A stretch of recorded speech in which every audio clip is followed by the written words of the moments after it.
এরা সে রেফেরি ফসল, সে পাকিস্তানি সৈন্যদের রেফেরি ফসল হচ্ছে এই জামাতিরা, যারা এখন পুরো বাংলাদেশকে কন্ট্রোল করছে।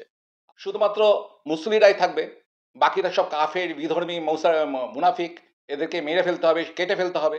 মুসলিম এরিয়াগুলোতে দেখা যাবে ছাড় পোকার মতন সমস্ত কিলবিল করছে। এমন এমন রোহিঙ্গা পর্যন্ত এরা ঢুকিয়ে রেখেছে কলকাতার বুকে। পুরো কলকাতার দখল হয়ে গেছে এই ইসলামপন্থীদের দ্বারা, এই জিহাদিদের দ্বারা। একটা লোক যে সাইকেল চালিয়ে যে পেপার বিক্রি করতো, সে হঠাৎ করে কলকাতার মেয়ে হয়ে কয়েক হাজার কোটি টাকার মালিক হয়ে গেল। মানে ভারতবর্ষ সে পাঠাচ্ছে হচ্ছে মঙ্গল গ্রহে মানুষ, আর বাকি দুটো পাঠাচ্ছে আমাদের দেশে মানুষ। মুসলিম সমাজে বোঝা উচিত যে মুসলিমরা মেজরিটি হলে, এটা ববি আকারে বোঝা উচিত, তাহলে কোনো ডেভেলপমেন্ট হবে না।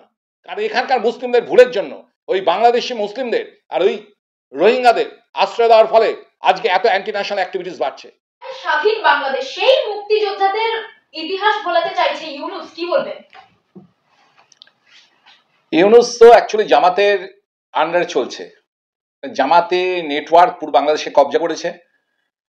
যাদের স্বাধীনতা, যারা চেয়েছিল কোনোদিন পাকিস্তান থেকে বাংলাদেশ যাতে না স্বাধীন হয়, বাঙালিরা যাতে না স্বাধীন হয়, এবং এই যে পাকিস্তানিরা যখন চলে যায়, মানে যখন আর কি সে সময় ৭১-এর সময় মুক্তিযুদ্ধ আন্দোলনের সময় ওরা প্রচুর বাংলাদেশের মহিলাদের রেপ করে, এবং এই কারণে তখন তারা বলেছিল যে আমরা এমন করে যাব যাতে আমাদের পরবর্তী প্রজন্মরা পাকিস্তানের ধারক ও বাহক হয়।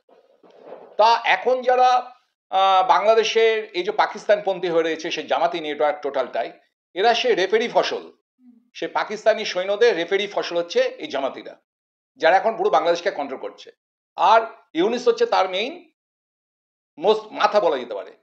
যে লোকটা একটা জালি সিস্টেম করে যে লক্ষ লক্ষ মানুষের, গরিব মানুষের সঞ্চয় থেকে তার বিরুদ্ধে কেসও হয়েছিল, সেই কেস থেকে সেই রকম একটা করাপ্টেড পারসন আজকে বাংলাদেশের মাথায় রয়েছে। এখন জামাত যেটা চাইছে সেটা যদি ও না করে, ওকে হটিয়ে ফেলবে আর কি ওরা। তো ওর তো বক্তব্যতে আমি অন্তত আশ্চর্যান্বিত নই ইউনূসের বক্তব্যতে। শেখ হাসিনাকে আশ্রয় না দিয়ে ফেরত দিতে হবে, ছাত্রনেতার গলায় হুঁশিয়ারি সুর। কে ফেরত দেবে? ভারত। ভারতে এখন আছে থরি, তো লন্ডনে গেছে, যাক না, সেখানে গিয়ে বলুক না। বিষয় হচ্ছে যে ইসলামিক ফান্ডামেন্টালিজম এই এমনই জিনিস একটা যারা নারীদের কোনোদিন সম্মান দেয় না, যার ফলে শেখ হাসিনার সম্পর্কে এত নোংরা তো শুধু তা নয়, আপনারা দেখেননি যে শেখ হাসিনার যেগুলো ইনার ওয়্যারগুলো, সেগুলো পর্যন্ত মিডিয়ার সামনে ওরা তুলে ধরছে। কতটা নিকৃষ্ট, কতটা কুরুচিপূর্ণ এদের মানসিকতা এই ইসলামিক ফান্ডামেন্টালিস্টদের। তো এদের কাজ সম্পর্কে এরা কি বলবে বা কি আচরণ করবে সে সম্পর্কে তো আর নতুন বলার মতন কিছু নেই। সারা বিশ্বের ইতিহাস ১৪০০ বছর ধরে এটাই চলছে আর কি। রাজ্যের মেয়র ফিরহাদ হাকিম বলছেন যে সংখ্যালঘুরা একদিন সংখ্যাগুরুতে পরিণত হবে। একজন মেয়রের গলায় এরকম একটা। ফিরহাদ হাকিম মানে ববি হাকিম, ববি হাকিম তৃণমূলের ববি, আমি হচ্ছে বিজেপির ববি। তো ও হচ্ছে কট্টর মুসলিম, আমি কট্টর হিন্দুই আছি। কিন্তু আমার হিন্দুত্ব মানে সর্বস্থিতি নাম সর্বসন্ধি নিরাময়, সকলের সুখে থাকুক, সকলের শান্তিতে থাকুক। আমরা যে ধারক ও বাহকে, যে সংস্কৃতির ধারক ও বাহক, আর ওর যেটা করছে ওর পদ্ধতি ওটা ঠিকই করছে, যে শুধুমাত্র মুসলিরাই থাকবে, বাকিরা সব কাফের, বিধর্মী, মুনাফিক, এদেরকে মেরে ফেলতে হবে, কেটে ফেলতে হবে, এই চিন্তার ধারক ও বাহক হচ্ছে এই তৃণমূলের ববি হাকিম। যে লোকটি একটা সাইকেলে করে যে পেপার সেল করতো, পেপারে খবরের কাগজে সাব ডিলার ছিল, পরে প্লাস্টিক দানা বিভিন্ন ছোট ছোট চেতলার ফ্যাক্টরিতে সে সাইকেলে করে দুটো ব্যাগ নিয়ে গিয়ে দিত। আর নিমাই ঘোষ, যিনি কংগ্রেসের সেবা দলের যিনি চেয়ারম্যান ছিলেন, পরবর্তীকালে তৃণমূলে যান, এবং মমতা ব্যানার্জি রাইট হ্যান্ড হন, যার পিছনে ঘুরতো এই সৌগত মিত্র, আর ওই নিমাই ঘোষের পিছন ঘুরতো 5 ফরমাস কাটতো ববি হাকিম। সে ববি হাকিম এখন কি করে কয়েক হাজার কোটি টাকার মালিক হয়েছে সেটা হচ্ছে জিজ্ঞাসা। এবং তার পুরো টাকা যেটা ইনকাম করছে তার একটা অংশ জিহাদি কাজে সে সহায়তা করছে কিনা সে আমরা জানবো কি করে? তার কথাবার্তা তো সেটা স্পষ্টই, তাই না? আজকে উনি বলছেন হ্যাঁ সংখ্যাধিক্য হবে। সিংহের একটা বাচ্চাই জন্মায় বছরে, আর ইঁদুরে 1000 বাচ্চা জন্মায় বছরে। সিংহের বাচ্চা কোনোদিন ইঁদুরের বাচ্চা, কোনোদিন সিংহের বাচ্চা সমান হতে পারে না। সিংহই থাকে। এই যে বলছে কিছুদিন আগে বাংলাদেশের কয়েকজন প্রাক্তন সেনা কর্তা, কর্নেল এরা সব বলছিল যে 4 ঘন্টার মধ্যে কলকাতা দখল করবে। তো অনেকে টিটকারি মারছে, যারা সো কল্ড আতেল, যারা কফি পেয়াদা ইচ্ছা, কিন্তু এরা একবারে বুঝছে না যে কমিউনিস্টদের আমল থেকেই এবং তখন থেকে ইনফিল্ট্রেশন শুরু হয়েছে। এবং কলকাতা পুরো এরিয়াতে আজ থেকে 40 বছর আগে পপুলেশন কত ছিল? মুসলিম কলকাতার বুকে যে সমস্ত হিন্দু যারা ছিল, সেই হিন্দুরা অনেকে বয়স হয়ে গেছে, তাদের ছেলে মেয়েরা অনেকে বাইরে বিদেশে পড়াশোনা করছে। এক একটা কলকাতা এরিয়ায় এক একটা হাউসিং কমপ্লেক্সে ঢুকলে মনে হয় যেটা বৃদ্ধাশ্রম। সেখানটায় সেই ঘোষটরির মতন পুরো জায়গাগুলো ফাঁকা, যে এক একটা এরিয়াতে যেন কোনো ভূতের এরিয়াতে ঢুকেছি, হিন্দু এরিয়াগুলোতে। তো সেক্ষেত্রে মুসলিম এরিয়াগুলোতে দেখা যাবে ছাড় পোকার মতন সমস্ত কিলবিল করছে। এমন এমন রোহিঙ্গা পর্যন্ত এরা ঢুকিয়ে রেখেছে কলকাতার বুকে। সুতরাং ভেতরে এবং বাইরে কলকাতা অলরেডি ওরা দখলই করে নিয়েছে। আজ কলকাতার বুকে আপনি ধর্মতলাতে অপারেশন সানশাইনের সময় সুভাষ চক্রবর্তী তখন পুরো হটিয়ে দিয়েছিল। আবার দেখুন এই তৃণমূল আসার পর পুরো কলকাতার দখল হয়ে গেছে এই ইসলামপন্থীদের দ্বারা, এই জিহাদিদের দ্বারা। কোনো হিন্দু মেয়েকে নিয়ে বা হিন্দু বোনকে নিয়ে বা হিন্দু বউকে নিয়ে তার ভাই বা তার স্বামী যদি ওই ফুটপাত দিয়ে যায়, তাদেরকে টোন টিটকারি শ্লীলতাহানিতে পড়তেই হবে। ফুটপাত দিয়ে তার যেতেই পারবে না, এবং বাধ্য করবে। যদি একটা জিনিস যদি দর করে ধর্মতলার সামনে, যদি আপনি কোনো একটা গেঞ্জি বা কোনো একটা যদি করেন, আপনাকে জোর করবে ওরা বেশি দামে নিতে বাধ্য করতে, নইলে অপমান করবে। এবং ওখানে আপনি কারোর হেল্পই পাবেন না, কারণ সেই ব্যবস্থায় নেই। আপনি টোটাল এরিয়া জুড়ে আপনি কোথাও মন্দির পাবেন না, হাজারটা মসজিদ তৈরি হয়েছে। আপনি দেখুন খিদিরপুরে ফুটপাতের উপর একটা সামনে ছোট মাজার ছিল, সে মাজারটাকে ভেঙে কত বড় মাজার করে নিয়েছে। পাশে দেখুন এই তৃণমূল আসার পর কি বিশাল বড় একটা মসজিদ করে নিয়েছে চেক ব্রিজটা ওঠার বাদিকে, যেগুলো সব বন্ধ ছিল। তা পুরো ইসলামিক একটা ফান্ডামেন্টালিজম এখানে রেজ করে গেছে তৃণমূল আসার পর, যেটাকে রেজিস্ট করা সহজে যাবে না। তবু তার মাঝখানে যারা রয়েছে, যে সমস্ত শিক্ষিত মুসলমান যারা এই দেশটাকে ভালোবাসেন, বা যে সমস্ত সোকল যারা মানে হিন্দু আছেন, যারা যারা একটা সময় সোকল সেকুলার ছিলেন, আশা করি তারা বুঝতে পারছেন যে কি তাদের পাপের ফলে কি পরিস্থিতি হয়েছে। যতই মানুষ সচেতন হবে, তবেই ইসলামিক এই জেহাদিদের রেজিস্ট করা যাবে। না, মানে উনি তো এটা বলতে পারতেন যে মুসলিমরা শিক্ষিত হয়ে একদিন দেশকে গর্বিত করবে, এরকমটাই তো মানে মন্তব্য করছেন। আপনি কি করে আশা করেন? শিক্ষিত হলে তো বুঝতে পারবে যে একটা লোক যে সাইকেল চালিয়ে যে পেপার বিক্রি করতো, সে হঠাৎ করে কলকাতার মেয়ে হয়ে কয়েক হাজার কোটি টাকার মালিক হয়ে গেল, তাই না? জলের পাইপলাইনে যে বসানো হয়েছিল তার সেখানে 2000 কোটি টাকার ঘাপলা আছে, আমার কাছে ফাইল আছে। তো এই যে বিষয়গুলো রয়েছে, কোটি কোটি টাকা ইনকাম করছে। এ তো সম্পূর্ণ একটা ন্যাকামো নাটক চলছে এখানটায়। এই যে দেখছেন না যে পিসি ভাইপোর মধ্যে নাকি দলাদলি হচ্ছে, একটা হঠাৎ মিডিয়া প্রচার, সব নাটক।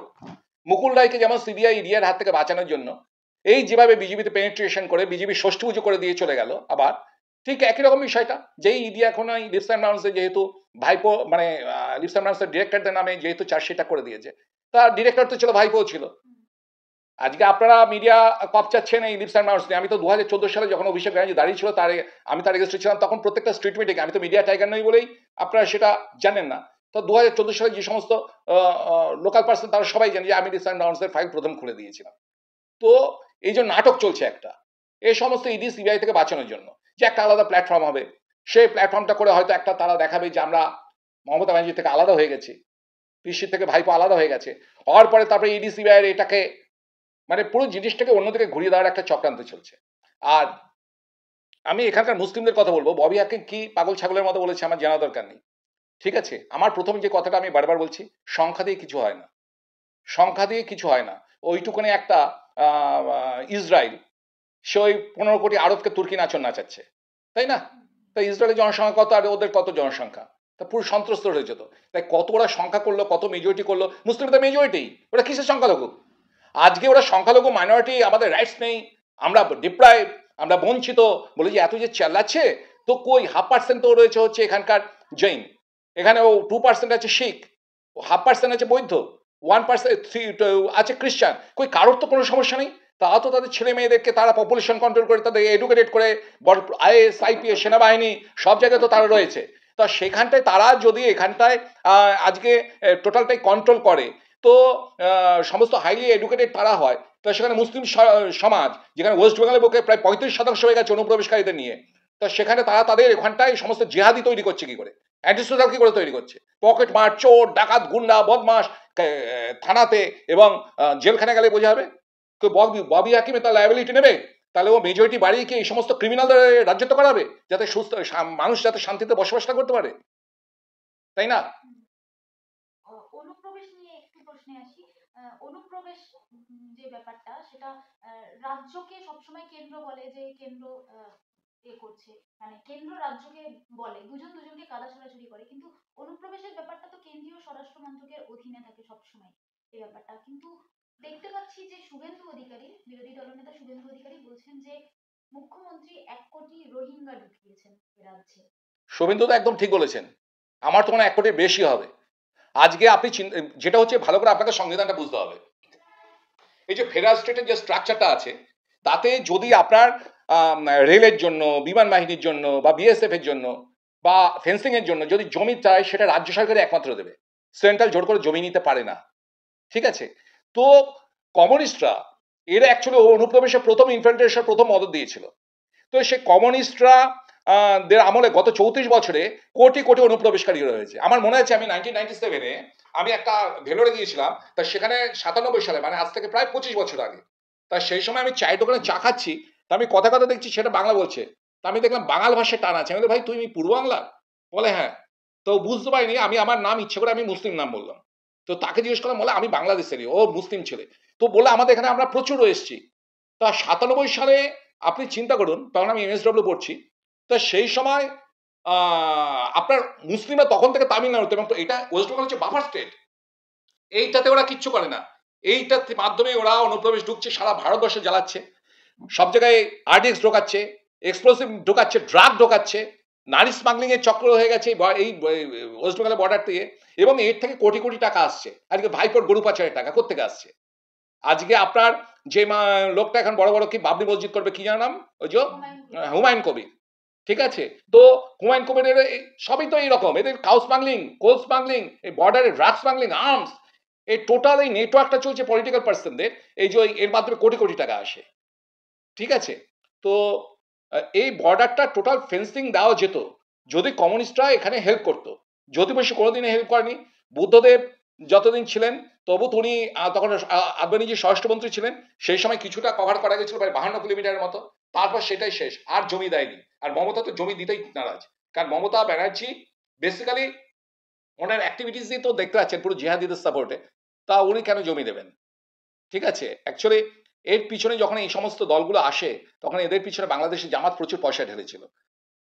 ঠিক আছে, যার ফলে তারা এটা ফিডব্যাকটা নেবেই। হ্যাঁ, আমরা তো বোকা মানুষ সব এখানকার ওয়েস্ট বেঙ্গলে, তারা মনে করছে পলিটিক্যাল পার্টি ভোটের জন্য তার কাছে 5,000 টাকা দিচ্ছে, একবারও জানছে না তার উৎসটা কোথায়। হ্যাঁ, আজকে আপনি চিন্তা করুন না যে যখন তৃণমূল আসে, ওরা যে হাজার হাজার কোটি কোটি টাকা যখন এরা এখানটায় প্রত্যেকটা জায়গায় ইনভেস্ট করেছিল প্রচারের জন্য, কোত্থেকে টাকা পেয়েছে? এই যে ভাইপো যে আমার এগেস্টে যে দাঁড়িয়ে ছিল 100 কোটি টাকা করে খরচা করেছে, 30-40 কোটি টাকা, দেখেছেন তো ফ্লেক্স ব্যানারগুলো, 30-40 কোটি টাকার ফ্লেক্স আর ব্যানার সে টানিয়েছে, কোত্থেকে টাকাগুলো পাচ্ছে? সবই অসৎ উপায়, সবই তো জিহাদি নেটওয়ার্ক স্মাগলিং চক্রের মাধ্যমে। বিষয় হচ্ছে যে আমাদের প্রথম কথা যেটা আমি আপনাদের মিডিয়ার মাধ্যমে বলতে চাই, যে আজকে বাংলাদেশিরা ভারত বিরোধিতা করবেই, কিন্তু আমাদের এখানকার মুসলিমদের ভূমিকাটা কি? আজকে বাংলাদেশ থেকে যে হাজার হাজার লোক যে এখানে ঢুকছে, আপনার পাড়ায় যদি কোনো লোক যদি অনুপ্রবেশকারী ঢোকে, তাহলে তো সেই ক্ষেত্রে তো আপনি সঙ্গে সঙ্গে থানাতে জানাবেন যে বাইরের একটা লোক তাকে পরিচিত নেই। কোনো মুসলিম পাড়া থেকে কোনো ব্যক্তিকে থানাকে ইনফরমেশন দেয়? কেন দেয় না? What is their interest? না, তারা এটাই মনে করে বাংলাদেশ থেকে একটা মুসলিম যখন ঢুকছে বা একটা রোহিঙ্গা ঢুকছে, সেই জাতি ইসলাম, আমিও ইসলাম। কিন্তু তারা যদি, তাদের মধ্যে যদি বিন্দুমাত্র বোধ বা বুদ্ধি থাকতো, তাহলে অন্তত তারা এই পাপ কাজটা করতো না। কেন? যখন আমাদের দেশটা ভাগ হয়ে 3টে টুকরো হয়েছিল, একটা ফর্মুলার উপর টুকরো হয়েছিল। কি ফর্মুলাটা? ফর্মুলাটা হচ্ছে যে হিন্দুরা হচ্ছে মুসলিমদেরকে ডিপ্রাইভ করবে যদি একসঙ্গে থাকে, যেন আমরা হচ্ছি, হিন্দুরা হচ্ছে নরখাদক, ওই নরখাদকদের কাছে থাকলে মুসলমানের শেষ হয়ে যাবে, অতএব ওদের থেকে আমাদের বাঁচাতে হলে ধর্মের ব্যক্তিদের দেশটাকে সে ভাগ করলো, করে ভারত হলো আর পাকিস্তান হলো। পাকিস্তান দুটো ভাগ, একটা পূর্ব পাকিস্তান আর একটা হচ্ছে পশ্চিম পাকিস্তান। এবার যে পূর্ব পাকিস্তান আর পশ্চিম পাকিস্তান হলো, এই পূর্ব পাকিস্তানের যে সমস্ত বাঙালিরা, সেই বাঙালিরা মানে যে মুসলিমরা, তা মুসলিমরা এখান ছেড়ে তারা তখন পূর্ব পাকিস্তানে গেল, বাঙালি মুসলমানরা অনেকে। কিন্তু যে বাঙালি মুসলমানরা যে যারা চলে গেল বাংলাদেশে, সেই বাঙালি মুসলমানরা কি একবারও ভেবেছে যে আজকে ভারতবর্ষ বুকে এই সমস্ত মুসলিমদেরকে যে আমরা যে ছেড়ে চলে যাচ্ছি, আমরা যে চলে যাচ্ছি ছেড়ে, তো তাদেরকে হিন্দু, তাদের ভাষায় আমরা হচ্ছি নরখাদক, সেই নরখাদকদের কাছেই ভারতীয় মুসলমানদেরকে কেন ছেড়ে গেলাম? তখন একবারও ভাবিনি। তারা তো চলে গেল বাংলাদেশে, আর তাদের দাবি তার একটা আলাদা রাষ্ট্র হলো। অর্থাৎ বাংলাদেশি এবং পাকিস্তানি মুসলমানরা হচ্ছে ভারতীয় মুসলমানদের কাছে সাথে গদ্দারি করেছে, ওরা হচ্ছে গদ্দার। তো এইটা বোঝা উচিত এখানকার মুসলমানদের, যে যারা তোদের সঙ্গে গদ্দারি করলো, তোদের পূর্বপুরুষদের সঙ্গে গদ্দারি করলো, তারা আলাদা রাষ্ট্র ভাগ করে দিল, একবারও ভাবলো না যে এখানকার মুসলমানরা খাবে না বাঁচবে। আজকে ভারত ডেভেলপ হচ্ছে কারণ হিন্দু মেজরিটি বলে। আজকে একই সাথে 3টে টুকরো হলো, এই টেবিলটা 3টে টুকরো করা হলো। একটা টুকরো মানে ভারতবর্ষ, সে পাঠাচ্ছে হচ্ছে মঙ্গল গ্রহে মানুষ, আর বাকি দুটো পাঠাচ্ছে আমাদের দেশে মানুষ। সে খাবার জ্বালাই হোক, আর অস্ত্র নিয়ে হোক, আর ড্রাগ নিয়ে হোক। তো এটা মুসলিম সমাজে বোঝা উচিত যে মুসলিমরা মেজরিটি হলে, এটা অবিয়া করে বোঝা উচিত, তাহলে কোনো ডেভেলপমেন্ট হবে না। সারা বিশ্ব তাই ইতিহাস তাই বলছে, সারা বিশ্বের ইতিহাস তাই বলছে। ওই জন্য ইসলাম যেখানে আবিষ্কার, মানে ইসলাম যেখানে স্রষ্টা, যে দেশটা, সেও এখন তার পুরনো ইতিহাস কি, কোন দেবদেবী মূর্তি তারা পুজো করতো, সেই পুরনো তাদের ইতিহাস, তাদের কালচার, এখন সংস্কৃতি নতুন করে বার করছে।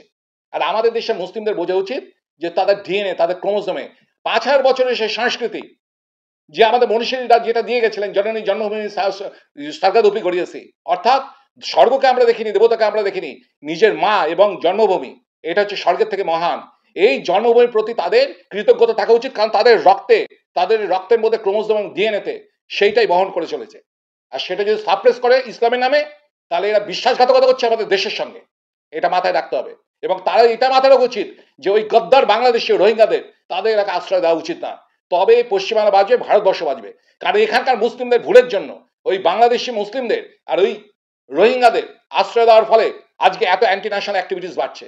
এটা এখানকার মুসলমানরা যত তাড়াতাড়ি বোঝে তত ভালো, ভারতবর্ষের পক্ষে ভালো, তাদের পক্ষেও ভালো, এবং আমাদের পক্ষেও ভালো।